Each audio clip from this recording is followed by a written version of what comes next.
오래전에 들은 간증입니다. 한 사업가가 사업자 뉴욕에 갔다가 그곳에서 고등학교 2학년생인 자기 아들의 사망 소식을 들었습니다. 아들이 학교에서 상급생으로부터 폭행을 당해서 세상을 떠났다는 청천벽력과 같은 그러한 소식이었습니다. 급히 귀국형 비행기 안에 몸을 싣습니다. 돌아오면서 이분은 아주 치를 떱니다. 복수심에 이를 갑니다. 금지 오겹으로 키운 아들을 살해한 상급생과 그걸 방치한 학교 관계자들을 결코 가만두지 않겠다라고 다짐을 합니다. 그런데 이분이 비행기 안에서 오랜 시간 탄식하며 기도하는데 갑자기 자기의 심령 깊숙한 곳에서 십자가 위에 피 흘리시는 예수님의 모습이 언핏 보이더랍니다. 그러면서 동시에 용서하라라는 음성이 그에게 들려왔습니다. 예수님을 비웠다라고 하는 그 감격, 그것보다도 그 순간에 그것은 그분에게 은혜가 아닌 고통이었다라고 합니다.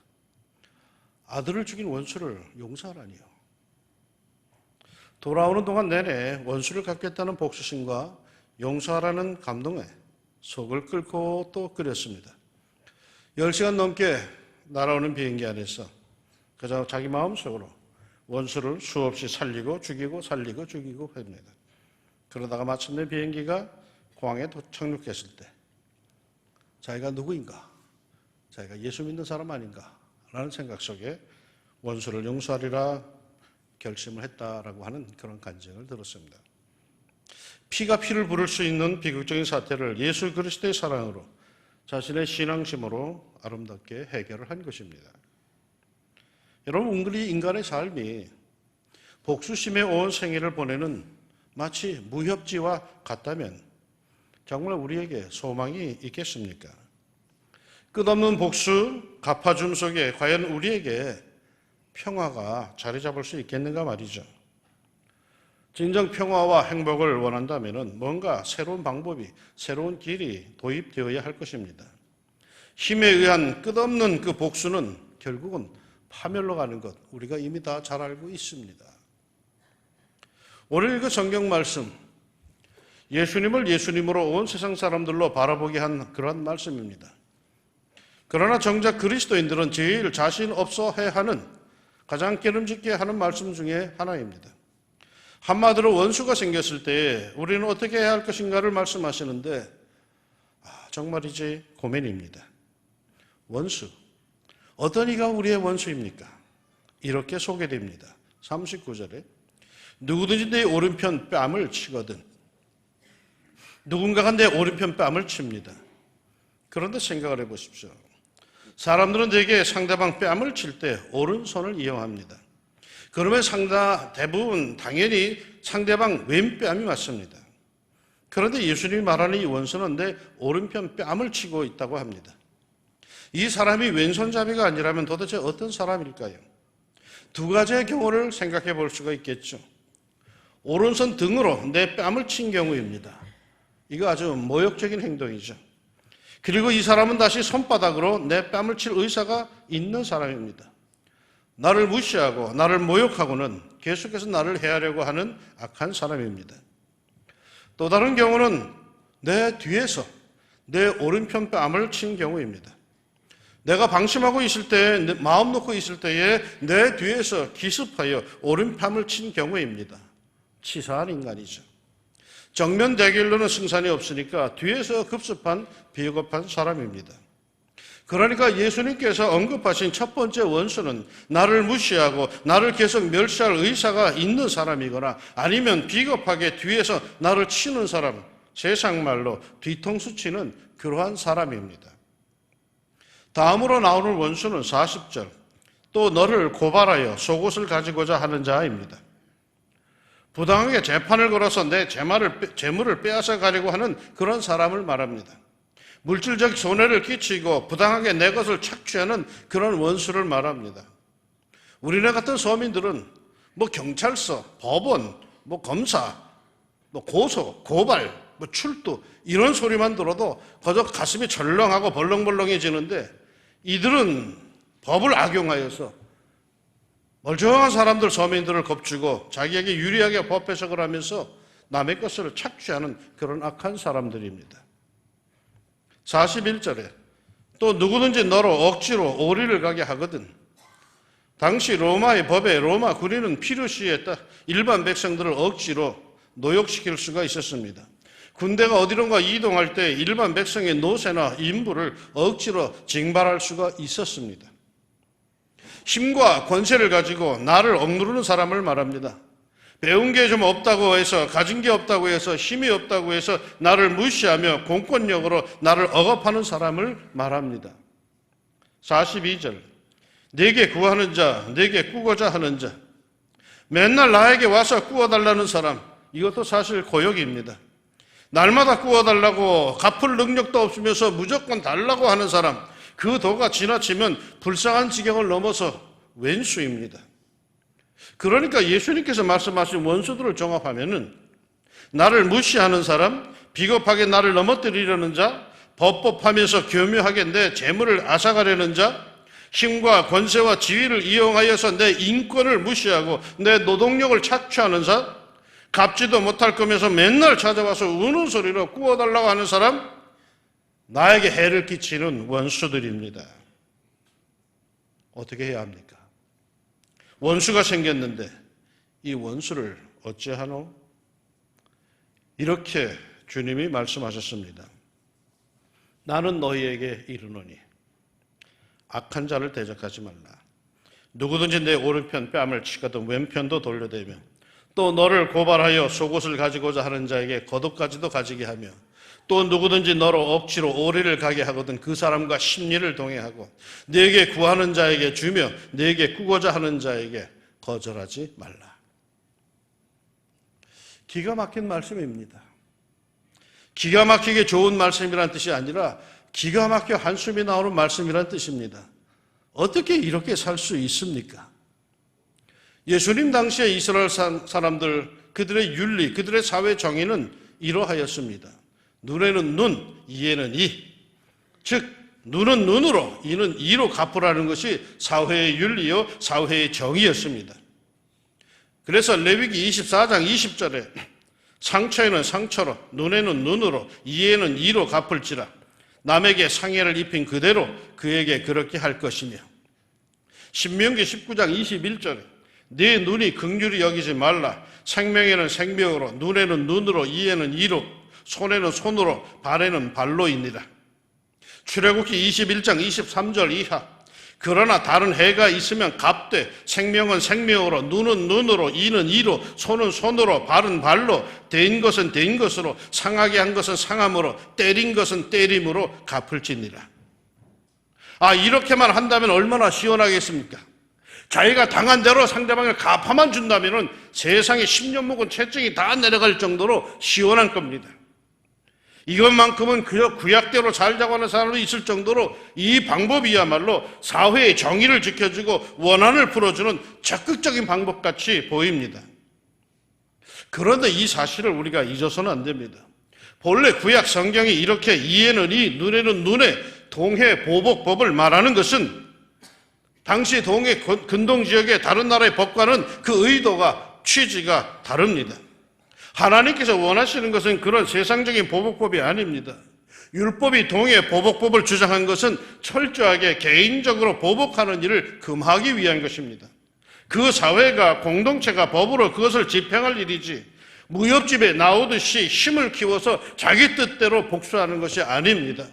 개인의 직접적인 보복은 금하고 공적으로 공의가 시행되도록 하기 위한 것입니다. 그럼에도 예수님 당시에 바리새인들은 이 말씀들을 악용하여서 개인적인 보복을 당연시했습니다.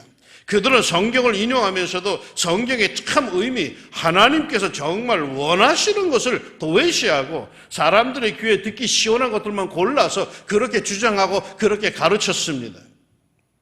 구약 성경은 말이죠, 분명히 이렇게도 말씀합니다. 레위기 19장 18절 원수를 갚지 말며 동포를 원망하지 말며 내 이웃 사랑하기를 내 자신과 같이 사랑하라. 나는 여호와니라. 잠언 20장 22절 너는 악을 갚겠다 말하지 말고 여호와를 기다리라. 그가 너를 구원하시리라. 잠언 24장 29절 너는 그가 내게 행함같이 나도 그에게 행하여 그가 행한 대로 그 사람에게 갚겠다 말하지 말지니라. 하나님께서 왜 이에는 이 눈에는 눈이라고 말씀하셨는지 예수님은 정확히 아셨습니다. 그래서 단순한 보복보다는 사랑으로 그것을 극복하라고 하신 겁니다. 이를 로마서는 더욱 분명하게 말씀합니다. 아무에게도 악을 악으로 갚지 말고 모든 사람 앞에서 선한 일을 도모하라. 할 수 있거든 너희로서는 모든 사람과 더불어 화목하라. 내 사랑하는 자들아, 너희가 친히 원수를 갚지 말고 하나님의 진노하심에 맡기라. 기록되었을 때 원수 갚는 것이 내게 있으니 내가 갚으리라고 주께서 말씀하시니라. 네 원수가 줄이거든 먹이고 목마르거든 마시게 하라. 그리함으로 내가 숯불을 그 머리에 쌓아 놓으리라. 악에게 지지 말고 선으로 악을 이기라. 하나님께서 우리의 삶을 보장하고 계십니다. 하나님께서 다 알고 계십니다. 하나님께서 불과 같은 눈동자로 지켜보신다는 겁니다. 그러기에 원수가 악으로 너를 대했다고 해서 너도 악으로 똑같이 그렇게 갚겠다 하지 말고 도리어 너는 말이다 선으로 악을 이기라 라고 하는 것입니다. 악의 악으로 대하는 것은 근본적인 해결책이 아닙니다. 하나님께 맡기고 선으로 악을 이기라는 거죠. 그것은 로마서 말씀처럼 마치 원수의 머리에 숯불을 하나 쌓아놓는 것입니다. 우리말에 말이죠. 미운 놈 떡 하나 더 준다는 말이 있습니다. 왜 미운 놈한테 떡 하나를 더 줘야 될까요? 먹고 체하라는 걸까요? 아닐 겁니다. 떡 하나를 더 줌으로 그 머리에 숯불을 쌓아두라는 뜻이 아니겠습니까? 미워하는 거 잘 아는데 그럼에도 떡 하나 더 줌으로 마음에 짐이 되게 하고 빚으로 남게 하라는 것. 그래서 결국 상대방을 감동시키라는 뜻이 아니겠습니까? 그러기에 주님께서는 한 걸음 더 나아가서 이렇게 오늘 본문에서 말씀하십니다. 또 내 이웃을 사랑하고 내 원수를 미워하라 하였다는 것을 너희가 들었으나 나는 너희에게 이르노니 너희 원수를 사랑하며 너희를 핍박하는 자를 위하여 기도하라. 왜 이같이 해야 합니까? 이같이 한즉 하늘에 계신 너희 아버지의 아들이 되리니 이는 하나님이 그 해를 악인과 선인에게 비추시며 비를 의로운 자와 불의한 자에게 내려주심이라. 너희가 너희를 사랑하는 자를 사랑하면 무슨 상이 있으리요? 세리도 이같이 아니하느냐? 또 너희가 너희 형제에게만 무난하면 남보다 더하는 것이 무엇이냐? 이방인들도 이같이 아니하느냐? 세상 사람, 아니 3살 먹은 철 모르는 것도 낯선 일을 보면은 울어제끼지만은 자기에게 잘해주는 엄마, 아빠를 보면은 멀리서도 빵긋빵긋 웃습니다. 깡패들도 말이죠. 자기들끼리는 의리 빼면 이거 시체입니다. 특별히 가르치지 않아도 세상 만물은 자기에게 잘해주는 이에겐 자기들도 잘 대해줍니다. 그런데 우리도 그런 식으로 산다면 그들과 우리가 다를 바가 무엇이냐고 예수님이 말씀하십니다. 이거 참 괴로운 주님의 말씀입니다. 멋진 말씀이긴 하지만 참 괴로운 말씀입니다. 차라리 어쩌면 안 들었으면 더 좋았을 것 같은 말씀입니다. 그러나 말이죠. 우리는 분명히 명심을 해야 하는 것입니다. 세상에서는 이렇게 하는 것이 바보죠. 그건 모자라는 짓이죠. 오른밤을 맞으고 왼밤을 들이댄다 바보죠. 그건 정신 나간 사람이 하는 거지. 대들어야지. 자기 권리를 주장해야죠. 이 세상에서는 얕게 살아야 합니다. 가끔 자식 때문에 이렇게 걱정하는 부모님이 있어요. 우리 애는 참 착하고 다 좋은데 얕지 못해서 걱정이에요. 그래요. 그거 걱정거리입니다. 이 극렬한, 이 극심한 사회 경쟁 속에 살아갈 우리 애들이 얕지 못하면 그거 참 걱정거리입니다. 세상에서는 큰 걱정거리죠. 그런데 말이죠. 오늘 하나님의 말씀 성경에서 이 표현을 우리가 중시합시다. 뭐뭐뭐라는 것을 너희가 들었으나 나는 너희에게 이르노니. 세상에서는 너희가 귀따갑게 그런 동해보복법을 들었으나 세상에서는 그것이 사회정의라고 생각하며 너희가 살았으나 세상에서는 그렇게 하면 바보라고 말하지만은 그러나 이제 나는 너희에게 이르노니. 여기서 나는은 누구입니까? 우리 주님이십니다. 내가 온 생명을 걸고 담기 위해서 애쓰는 나의 생애 절대권을 갖고 계신 분, 내가 매일매일 기도드리는 그 순간 참 진리요 청명이라고 믿어 따르는 그분, 내가 순간순간 믿는다고 고백하는 그분, 바로 예수 그리스도이십니다. 그러면 너희는 누구입니까? 세상 사람 두고 하는 말 아닙니다. 불신자들을 두고 하는 말이 아닙니다. 세상에서 그냥 그렇게 살다가 그냥 그렇게 가버리는 사람들을 두고 하는 말이 아닙니다. 뭔가는 조금 더 인간답게 고귀하게 가치 있게 진실되게 살려는 사람, 아니 그보다 자신이 단순히 흙에서 왔다가 흙으로 돌아가는 허무한 존재가 아닌 영원한 하나님의 자녀임을 확신하는 사람, 하늘의 시민으로 하늘의 법도대로 살려고 힘들어도 애쓰는 사람, 바로 그리스도인을 말합니다. 그러므로 우리는 어떻게 살아야 됩니까? 고민이죠. 정말 고민입니다. 내가 따르고자 하는 주님은 이렇게 말씀하시고, 내가 살아가는 삶의 현장에선 저렇게 이야기하고, 그야말로 조국을 따르자니 부모가 울고, 부모를 따르자니 조국이 울고, 어머니를 따르자니 아내가 울고, 아내를 따르자니 어머니가 운다고 하는 이 심파극같이 이러지도 저러지도 못하는 형편. 신앙은 고민입니다. 주님의 말씀은 맞는 말씀인데, 원수를 보면은 속에서 뜨거운 게 확 올라오군요. 어떻게 할꼬? 1999년 7월 4일 예배를 마치고 교회당을 나가는 26살의 한국인 유학생 윤원준. 이 윤원준은 인종 우월주의자였던 벤자민 스미스의 난사하는 총탄에 맞아서 교회 문 앞에서 쓰러져 죽습니다. 서든 일리노이 대학을 졸업하고 인디아나에서 대학원 공부를 위해서 준비하고 있었던, 꿈을 키우던 아주 맑은 기독 청년이었습니다. 희생당한 지 8해가 지난 후에 7월 12일 오후 7시 미국 전 지역의 추모 예배 광경이 방영이 됩니다. 그 사건이 너무 쇼킹했기 때문에 미국 전역으로 그 추모 예배를 다 방영을 합니다. 예배의 마지막 시간에 희생당한 윤원준 군의 사촌형 박성호 목사가 나와서 가족을 대표해서 인사를 하는 순간 그의 인사말 때문에 전 미국 사람들이 전율을 느꼈다고 합니다. 그는 이렇게 말합니다. 나는 오늘 가족을 대표해서 예수 그리스도 이름으로 내 형제를 죽인 벤자민 스미스를 용서할 겁니다. 그리고 나는 오늘 예수 그리스도 이름으로 내 사랑하는 형제의 꿈을 빼앗아가고 피를 흘리게 한 이 미국을 용서합니다. 왜냐하면 예수님은 용서를 위해 오셨기 때문입니다. 우리 가족은 그 예수 그리스도를 구주와 주님으로 믿는 사람들입니다. 단순한 용서를 말하려고 하는 게 아닙니다. 그 용서를 도대체 무엇으로 해야 하는가를 말하는 것입니다. 우리가 할 수 없는 일들, 아니 우리가 반드시 해야 할 어렵고 힘든 일들, 벅찬 일들, 우리는 과연 무엇으로 그것을 감당하며 살아야 하는가를 말하는 겁니다. 주님, 나는 예수님의 사람입니다. 나는 예수님의 심장으로 사는 사람입니다. 공허한 외침이 아닌 구체적인 삶의 현장에서 예수님의 사람으로 살고픕니다.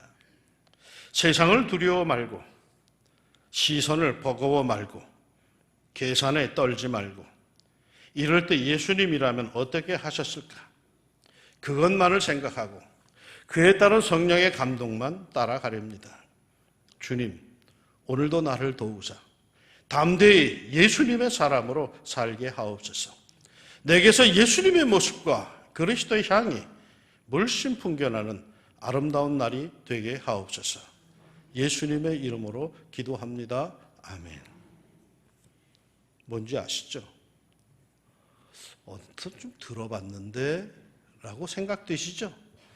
바로 요겁니다. 벌써 다 잊으셨습니까? 우리 왕중 가족들이 올해 출발하면서 다 붙여놓고 매일같이 기도드리자고 했던 바로 왕중 기도문입니다. 이렇게 우리는 나는 예수 믿는 사람입니다 라고 고백하며 기도하며 한 해를 살아오고 있습니다. 그런데 우리가 믿는 그 예수님이 나는 너희에게 이르노니 하시며 오늘 말씀하십니다. 순종해야 하지 않겠습니까? 내 양심, 내 지성, 내 학문, 내 성품으로 순종하는 것이 아니라 내 깊은 신앙심으로 순종하며 살아야 하지 않겠습니까? 내가 믿는 예수님께서 그렇게 명하시니 우리는 이를 악물고서라도 거기에 순종해야 하지 않겠습니까? 용서할 수 없는 일을 예수님의 말씀에 순종하여 예수님의 이름으로 용서하고 사랑할 때 우린 그때야 비로소 진정한 예수님의 제자 그리스도인이 되는 것 아닙니까? 사랑하는 여러분, 주님께서 우리에게 명하시는 그 길을 걸어갑시다. 용기를 내어서 주님 가신 그 길을 우리도 따라갑시다. 비록 그 길이 고달프고 힘들고 벅차다고 느껴지는 때도 있지만 그것이 바로 십자가를 지고 가는 복된 길 아닙니까? 그것이 바로 나는 예수 믿는 사람입니다 하는 사람들이 가야 할 길이 아닙니까? 부디 늘 마음 깊숙한 곳에서 나는 너희에게 이르노니 하시는 예수님의 말씀, 그 감동을 따라가는 권세 있는 예수님의 제자들이 되시기를 예수의 이름으로 축원합니다. 기도합시다. 나는 예수 믿는 사람입니다. 그런데도 세상에서는 예수님의 이야기보다는 세상의 이야기들에 더 귀를 기울이고 인생의 갈림길이 나올 때마다, 감정의 갈림길이 나올 때마다